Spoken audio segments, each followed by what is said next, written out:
हाँ sir, operation सिंदूर को जो अभी सक्सेस रहा है इंडिया में, लोगों में उत्साह का भी माहौल देख रहा है। भाजपा सरकार में ये ऐसा हुआ है, क्या कहेंगे? देखिए, आतंकवाद के बारे में भारत की नीति बिल्कुल स्पष्ट है कि दुनिया में कहीं भी आतंकवाद है, भारत उसके खिलाफ है।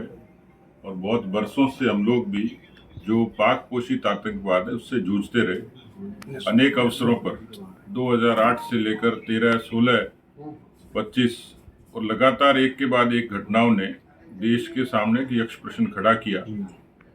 संवैधानिक प्रावधानों के अंतर्गत भी देश के यशस्वी प्रधानमंत्री नरेंद्र मोदी जी ने नक्सलवाद पर और आतंकवाद पर उसके खात्मे के लिए यथाशक्ति प्रयत्न किए, लेकिन जब पराकाष्ठा हुई तो भारत की सेना ने पराक्रम किया और ऑपरेशन सिंदूर के जरिए उन तमाम उस तरीके के आतंकी संगठन जो चुनौती भी देते थे और जो इस बात का दम्भ भरते थे, भारत की सेना ने शौर्य और पराक्रम के जरिए उन 9 ठिकानों को नेस्तनाबूद किया।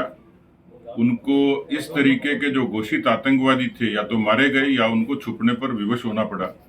और आज भारत की सेना का शौर्य पूरी दुनिया ने देखा है, क्योंकि देश में पूरी दुनिया में भारत की सेना ये विश्व की दूसरे सबसे बड़े नंबर की सेना है, जिसके पास आधुनिक हथियार हैं, जिसके पास एक सैन्य बल है, जिसके पास पराक्रम है। तो मुझे लगता है कि योग्य समय पर योग्य निर्णय था। भारत की सेना साधुवाद की पात्र है। पूरा भारतीय जनमानस भारत की सेना के साथ खड़ा है। मैं उन लोगों को कतई नहीं भूल सकता है जिन्होंने मुगलों से संघर्ष किया, अंग्रेजों से संघर्ष किया और इस देश के भीतर भी अनेक तरीके के ऑपरेशन में अपनी शहादत दी। तो इस दौरान भी बहुत सारे हमारे जो शहीद हैं, जो वीर जवान हैं, उनकी शहादत हुई है भारत माता की रक्षा के लिए। उनको भी मैं विनम्र श्रद्धांजलि भी देता हूँ, उनको श्रद्धा से याद करता हूँ। और मुझे लगता है कि ये साबित हो गया कि पूरा विश्व आतंकवाद के खिलाफ भारत के समर्थन में खड़ा है और आतंकवाद के खात्मे की मुझे लगता है शुरुआत है। और ऐसा जैसा सेना के अध्यक्ष ने कहा है कि पिक्चर अभी बाकी है, मुझे लगता है कि पूरे विश्व के आतंकवाद के खात्मे के लिए भारत की जो नीति है, भारत की जो कूटनीति है, वो निश्चित रूप से सफल होगी। अब तो विपक्ष भी समर्थन करने लगा है कि सरकार जो कर रही है कार्रवाई ठीक है।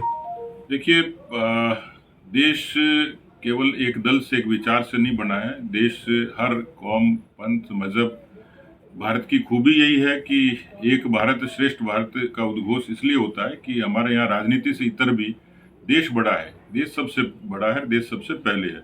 और इसलिए स्वाभाविक है कि जनमानस जब देश के साथ खड़ा है तो दूसरे दल उसके विपरीत कैसे हो सकते हैं।